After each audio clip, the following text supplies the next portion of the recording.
7.3, Quarks and Confinement.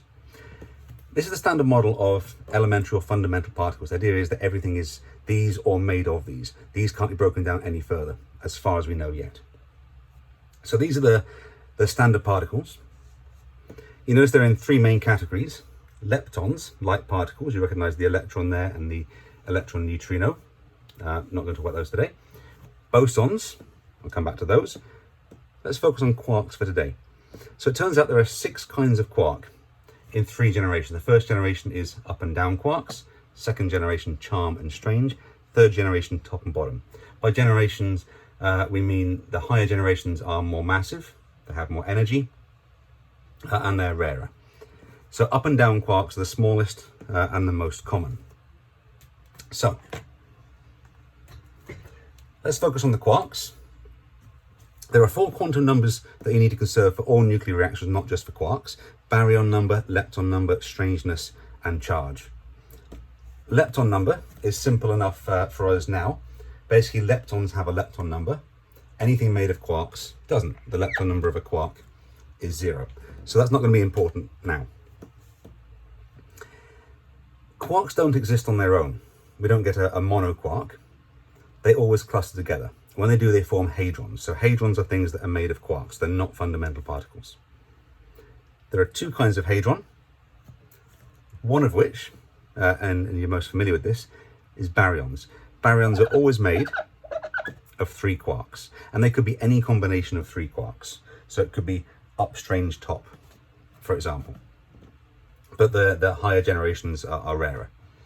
So the 2 main ones that you're familiar with, of course, are the neutron and the proton. Those are both baryons. So they're made of 3 quarks. A proton is 2 ups and a down, so we could write it like this. A neutron is an up and 2 downs. So let's think about baryon number first. Baryon number is just 1 for baryons and nothing for anything else, basically. So if baryons are always made of 3 quarks, quarks must always have a baryon number of 1/3. So you add them all together, that makes a baryon number of 1. So these things must always be conserved. That's one thing you can check. Strangeness. Strangely, this only applies to the strange quark. So a strange quark has a strangeness of -1, and nothing else has a strangeness. So it seems to be special amongst all the quarks. So here, they both got a strangeness of 0. And then charge, which you're used to conserving. Let's work out the charge of each of these. So you can work it out by simultaneous equations. An up and 2 downs adds up to 0. 2 ups and a down adds to 1. So if you worked it out, it must be that an up has a charge of +2/3, a down of -1/3. So the charge here would be +2/3, +2/3, -1/3. That's 1 elementary charge. This would be +2/3, -1/3, -1/3. That's 0, so it's neutral, as you would expect. So charge must still be conserved. The other kind you can get of groups of quarks is a meson. A meson is always a quark-anti-quark pair, and it could be any combination, like up anti-top or down anti-charm, and they all have their own special names. The only one you have to know is the pion. A pion is a purely first generation meson, as in it's only made of ups and downs. So, for example, you could get up anti-down, so 1 must always be anti, so a little line over it for anti. So up anti-down, think what the charge of that would be. So +2/3 for the up, then -1/3 for the anti-down. So the charge would be +1. That's called a pion plus. You could get an anti-up down, which would be the antiparticle of the pion plus. That's anti-up down, which is a pion minus. You could get an up anti-up or down anti-down, which would have a very short half-life because they would annihilate each other almost immediately. But they're both neutral pions and they could exist briefly. So it turns out quarks can only be in those combinations 3, or a quark and antiquark. Of course, for every particle you can get a corresponding antiparticle.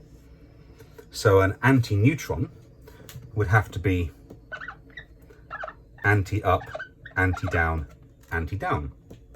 An antiproton would be anti-up, anti-up, anti-down.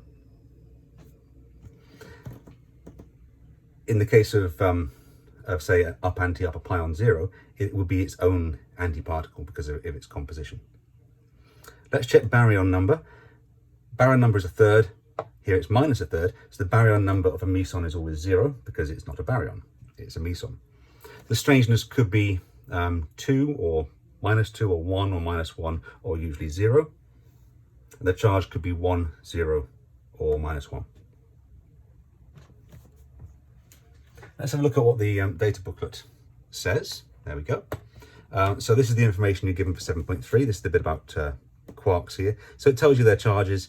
It lists them out by generation, baryon number, and strangeness. So you have to memorize a few things, but not that much. Let's talk about confinement. So confinement is simply the name for that phenomenon of quarks only appearing in 3s or 2s where 1 is an antiquark. So you can't have 1 quark on its own, you can't have 4 quarks together. It's always that 3 or 2 where 1's an anti. That's simply called confinement. Actually, since syllabus has come out, they have made a pentaquark, which is 4 quarks and an antiquark, so it's sort of a combination of a baryon and meson together. So that's also possible. But for now, it's just those 2 types. So we call that confinement. You also need to know what happens if you try and stretch it. Let's suppose we took this proton here, and we tried to pull out this down quark, as in we gave it loads and loads of energy. We pulled out this down quark here, it got further and further away. It would stretch the bonds between them. Those bonds are called gluons, which we'll get to later. It's kind of boson. They would therefore have more and more energy, and eventually they have so much energy that they could create a quark-antiquark pair. For example, they might in there create a down anti-down pair, and the down might go into here, up, up, down, so it creates a proton, and you've got a down anti-down meson. That's a neutral pion created. They asked that one time what happens if you pull apart a baryon, and that was quarks.